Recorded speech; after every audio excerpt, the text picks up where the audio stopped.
Yours.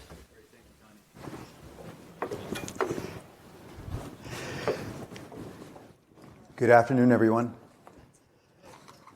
So as Connie mentioned, my name is Anand Goel. I'm the founder and CEO of Optimize Payments. It's a consulting and analytics firm that's based in Atlanta, and we've been around for 12 years. I have the next 30 minutes to cover a lot of material with you, so let's get started. I'm going to save about 5 to 6 minutes at the end for questions. So as I go through the slides, if you guys have any questions, things that need clarification, please ask at the end. So the goals for my presentation, before I get started, thank you for being here, and I also want to thank Tender Retail for sponsoring this session and inviting an independent perspective to kind of paint a picture of gateways and different middleware providers in the marketplace. My goal for this presentation is to give you a framework, identify some features and benefits, and discuss economics of different players in the gateway and middleware space. So real quick about Optimize Payments. As I mentioned, we are a very niche consulting and analytics firm. We've been running it for 12 years, but I've been in the merchant acquiring payment space for 16 years. We have done hundreds of engagements, but 50 specifically focusing on gateways and different parts of the helping merchants select different parts of the payments infrastructure. As Connie mentioned, when we began as a consulting firm, one of our initial focuses was helping merchants save money. And as you know, payments are costly and very complex. Over our 12-year history, we have helped our clients save over $200 million in fees. Most of them from interchange, but some of them from renegotiating contracts and optimizing sort of their agreements. And we'll discuss that when it comes to gateways in a bit. I'm going to be using a couple of phrases quite a bit, so I want to make sure we all have the same sort of definition. So a lot of you are retailers, merchants, so these are pretty basic, but I want to define them really quickly. When I say payment processors, I'm going to use them interchangeably with merchant acquirers. They're basically an organization that connects you, the merchant, with the card networks, with the card brands, Visa, MasterCard, Amex, Discover. Many of them provide their own gateways, but they also provide encryption tokenization services, gift card, and their core sort of services providing auth, settle, reporting, and customer service. Now, this presentation is all about gateways and non-gateways. When I say non-gateways, I'm talking about middleware. So Tender Retail is a non-gateway. ACI, like a middleware. So gateways and middlewares, all of them as organizations, what they do is they connect your POS, your ERP, your shopping cart to a payment processor. Many of these gateways and middlewares, they're processor agnostic, so they connect to many providers, whether it's First Data, WorldPay, Chase Payment Tech. And in the retail channel, because a lot of you are retailers, a lot of these gateways are also referred to as switches. So like ACI is a switch, or middleware like Tender Retail. When you think about selecting a gateway, there's hundreds of them. All of them have different features and benefits. And who you select really depends on what the feature and the benefits that you're looking for. And so the next couple of slides hopefully will give you some framework for narrowing that list down. So 5 reasons why you need a gateway.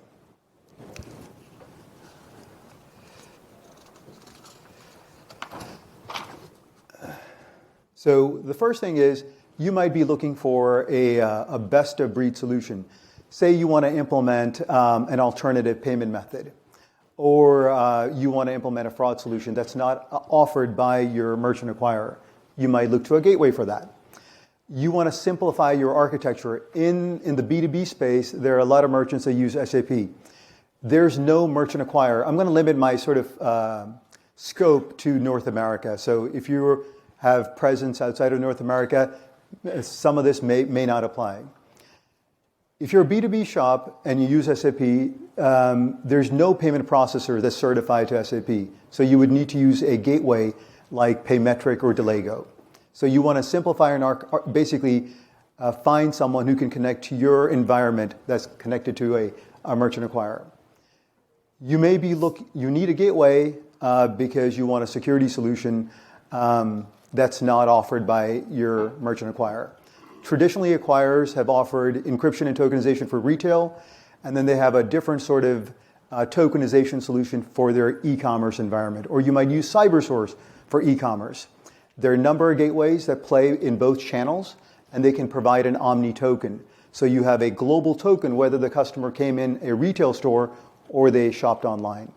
And having an omni-token for a lot of merchants today is really important so you can do recency analysis, frequency, loyalty, see of your customers, how many of them are going into the retail store versus e-com. Another reason you might think about using a gateway is because you want business flexibility. Connecting to a payment processor is costly and is complex. If you're connected to a gateway, it is much easier to move from acquirer A to acquirer B. Granted, you might have to implement new merchant IDs with a gateway, but it's a lot easier to move acquirers than having to certify if you're directly connected to an acquirer and you want to go to someone else. And the certification process can be very time-consuming. Another reason is, if you are a mid-market retailer, most gateways have traditionally charged per transaction fees. So if you're doing millions of transactions, maybe the per transaction fee is fine. And we'll talk about economics in the next couple of slides. But if you're doing tens of millions or hundreds of millions of transactions, those per transaction fees probably aren't going to be sustainable, and you want to look for a middleware provider that can offer flat monthly fees regardless of the number of transactions you process. So gateways tend to favor mid-market kind of merchants. So what are some alternatives to gateways? If you are a very large retailer and you have sophistication and internal IT resources, whatever functionality that you want, whether it's adding a new payment method, you could probably certify to it, connect to, build that capability and work with your payment processor. But a lot of retailers don't have those kinds of resources. So you may look to a gateway to provide you those sort of services. Another alternative to a gateway would be a switch. A switch would be like an ACI. It's a typically on-prem implementation where traditionally switches have worked to connect your payments environment to the payment processor, and they've had limited functionality. But these days, some of these switches have gotten very sophisticated, and they can do things like least cost routing and offer you more sort of features and benefits. And then last alternative to gateways, traditional gateways, which are typically cloud deployments, is middleware, or sometimes we refer to as non-gateways. So middleware would be like Tender Retail, would be like what AJB 5Pay was before Verifone acquired it, or someone like an Auris. So here are some reasons why you might want a middleware in contrast to a traditional gateway. A middleware makes sense if you're really large. You're doing tens of millions of transactions, and instead of paying per transaction fees, you want to pay a flat sort of monthly fee regardless of the number of transactions that you process. You want to have increased flexibility. So you want to use some of your own homegrown components, use some solutions from an acquirer, but use some solutions from a gateway. And let me give you one example. So if you are with First Data or any one of the First Data relationships, Wells Fargo, BAMS, but if you're processing with First Data and you want to use their TransArmor encryption and tokenization solution, if you were to go to CyberSource or to FreedomPay, well, you can't do that because with FreedomPay and CyberSource, you got to use their tokenization solution, or with FreedomPay, their encryption solution. But if you go to a Tender Retail, you can use TransArmor and have FreedomPay basically be the pipe for encryption and tokenization. And that kind of gets to the next point, which is a distinction between end-to-end and point-to-point encryption. And this is the way I define it. If you are using someone like a Freedom Tender Retail, you're using TransArmor. That transaction at a retailer gets encrypted at the payment terminal. It gets decrypted all the way when it gets to First Data. So you have end-to-end sort of encryption and decryption. In contrast to if you were to use a traditional gateway like a Freedom Pay, it gets encrypted at the payment terminal, decrypted at the gateway level, and then gets communicated back to the processor. Let's assume it's First Data. So I make a distinction there, end-to-end and point-to-point. And then, what by definition, a lot of the middlewares, they're deployed on-prem. So what that means is you reduce the number of steps that a transaction has to go through. So traditionally, with a traditional gateway, you go from your payment terminal to the gateway to the acquirer. With on-prem implementations, you go from your organization, your environment, all the way to the payment processor. And lastly, a lot of some of the middleware solutions today, they allow for estate management. So whether you're using Verifone terminals or Ingenico terminals, and you want to remotely manage your hardware assets in the field. If you're using Verifone, you might subscribe to VHQ. Or if you're using Ingenico, you'll subscribe to their estate management solution. But an alternative to that is some of the middlewares provide you the ability to manage whether it's one terminal or the other, or if you have a mix of both Ingenico and Verifone, they allow you to manage whether it's form loads or encryption keys remotely. So instead of having to contract that service with multiple vendors like your hardware provider, now you could get that through a middleware provider. So I'm going to use a really simplistic model in the following examples. Let's say we have a retailer with 10 million annual transactions. In vendor A, which is the traditional gateway model, let's say in this example, hypothetical example, you're paying 4 cents a transaction. At 10 million transactions times 4 cents, your cost of that gateway is $400,000. If you were to go to a middleware provider, they're going to charge you monthly licensing sort of hosting fees. And in some of the examples we have seen would be around $300,000 for a merchant of this size. So you could save $100,000 a year. Now contrast that with scenario 2, which is if you're a smaller merchant and you only have 1 million transactions. At 1 million transactions, you might pay a slightly higher per transaction fee, but even that is okay because it's going to be a lot cheaper than paying higher monthly fees. So a traditional gateway may do very well for you. Now, whenever you do this analysis, this is really simplistic. You want to make sure it's holistic. It's the total cost of implementing a solution. So you'd want to incorporate your encryption, tokenization fees, any sort of implementation fees, per location fees. All of those elements would have to go into an analysis like this. And I can drill down a little bit deeper and give you some specific recommendations. So now we're going to evaluate gateways and middleware based on channel, which is basically retail, which is CP card present, and e-com, which is CNP card not present, and the merchant size. If you are a small merchant and you only care about retail, then there are a lot of out-of-the-box solutions that integrate payment processing with the gateway, with the POS. So someone like a Square Register or First Data Clover makes great sense. It's out of the box and everything works really easily. If you are a small merchant and you're only focused on e-com, then someone like a PayPal, Stripe, or a Braintree, they make really good sense for you. But if you want to address both channels, then Square and PayPal have pretty decent solutions. And we kind of follow that same logic to a mid-market merchant, so at least 1 million transactions a year. A mid-market in a card-present environment, Freedom Pay is a good choice to look at, as well as Cayenne Genius.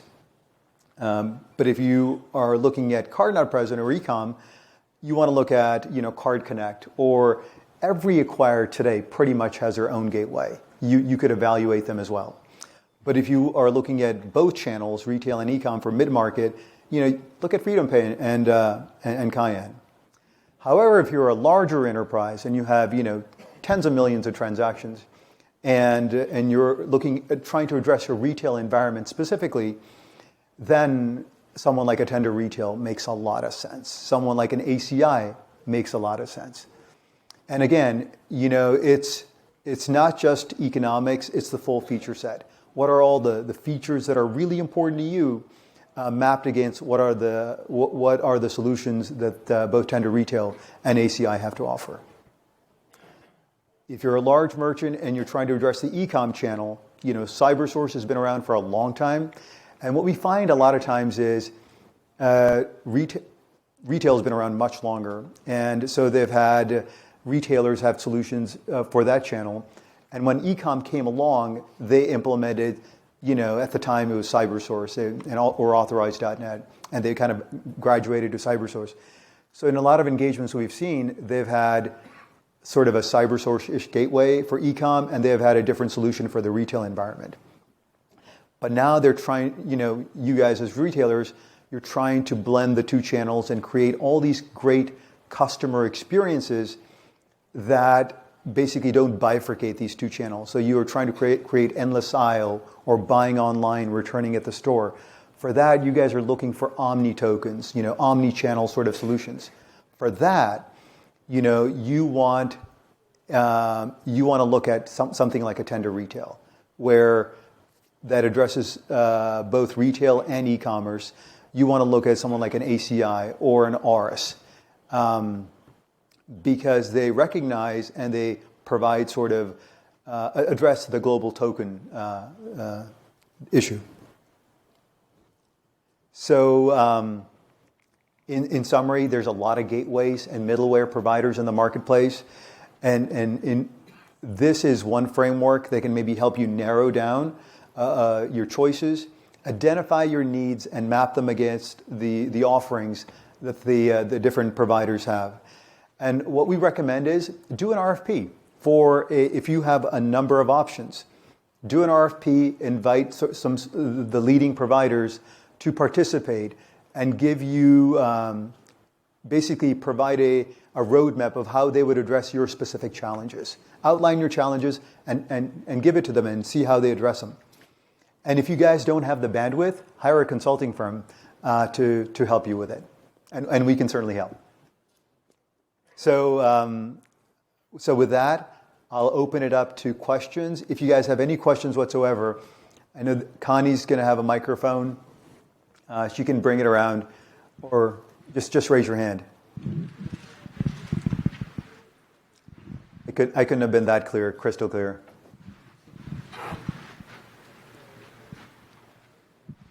Yep.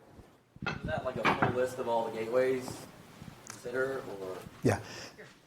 So is that a comprehensive list for you to consider? So no, the couple of slides ago when I mentioned some of the leading gateways, I only mentioned about 5-6 of them because there tend to be leading gateways in the marketplace, but there's a lot of them. So by no means is it comprehensive. There's a number here today exhibiting, and if you just Google gateways, and we have if you need a bigger list, we compiled one that has about 40, 50 players. Just get my card, send me an email, and we could send you a bigger list. Yeah, question over here on the left. Yeah, Connie can bring a microphone for you. Raise your hand, please. Yeah. To make it easier on Connie so you don't have to run, you can just ask later on, and I'll repeat the question. Okay, I was just wondering if you're looking for a solution with the omni-token capability, what are some key features that you should look at if you're a large enterprise? So what are some of the key features that you should look at for an omni-token sort of solution? So one is, are they certified to your payment processor? So whether you're using First Data, WorldPay, Chase Payment Tech, Global Payments, whoever you're using, whatever solution you're looking at, the number one criteria is, are they certified to your payment provider? And also, are they certified to your POS, in the retail environment? If you're using Commerce Cloud for e-com, are they certified to it? So the more of the certifications they have, the easier it becomes for you, the merchant. And then by definition, an Omni token would mean there's a single global vault for your tokens. So if I bring my card with a unique card number, whether I come into the store or I come in through online, I'm issued one token. And that will allow you to do all sorts of use cases and analyses on using that one token. Okay, question over here. How would you suggest approaching a franchise model where you traditionally have distributed merchant accounts if you want to progress towards something like the Omni token solutions? So can you clarify that? Like, is it more how do you select a gateway or a middleware in a franchise model? Yes. Okay. So we have hundreds and hundreds of merchant accounts now. So how would you approach that? Is that something bringing in consolidation, or can you execute these types of strategies in a distributed model like that? Yeah, so that's a good question. I'm trying to think of when we've had an experience like that. So clearly, if I step back, when you look at in a distributed model like that happens all the time with merchant accounts, right? You could have a master merchant agreement, and when the merchant accounts get set up, the funds get deposited to each franchisee, and the fees get debited out of each franchisee, right? So when you're looking at a gateway or a middleware provider, you could probably do something similar, negotiate a master services agreement for all of your volume, for all of your franchisees, and the responsibility in terms of payment would fall on each one. But in terms of implementation, I mean, that's where you would have to kind of coordinate with all of your franchisees as well as, with the provider. And that also happens all the time too. I think it helps when you kind of mandate to your franchisees that you have to use a particular acquirer, that you got to use a particular POS. That narrows down the choices, makes things a lot easier. Because I've seen in scenarios where the franchisees are given the freedom to choose whoever they want. That makes it a lot more complex. Yeah. Yeah. When you select gateway or the non-gateway solutions, where does the risk of the transaction go? I mean, who carries the risk, and how does that cost transfer back to the merchant or not? So let's look at risk in a couple of different ways. So fraud, risk for fraud, let's say, it doesn't change because if it's a retail transaction, if it's EMV chip read, the risk is as it is today, which is with the issuer. And if for any reason that retail transaction isn't chip read, it's either mag stripe or key entered, the risk lives with the merchant. In an e-commerce environment, the same thing would happen. I mean, there's no change in risk whether you use a gateway, a middleware. It's the same as if you didn't use them. They're basically they're conduits that are facilitating transactions between your environment and the acquirer. Now, another level of risk, which you might be inferring or referring to, is what if I'm getting encryption through my gateway? And what if somehow they get decrypted or they get hacked, right? So that risk is a valid concern and risk. And what I've seen is in contracts, whether you're getting security solutions from a gateway or acquirer, there's language in it that says if you get hacked and our data, our customer data, gets exposed, you, the provider, are liable for that. And generally there are limits of, they'll assume X million in liability if something like that was to happen. Yeah. Any other question? There are no more questions. Once again, we thank you for your attendance and participation. I will be sending out a thank you at a later date for attending, and you can also contact me for a copy of Anand's presentation or any additional information. Hope you have a good rest of the show. Thank you. Thank you, guys.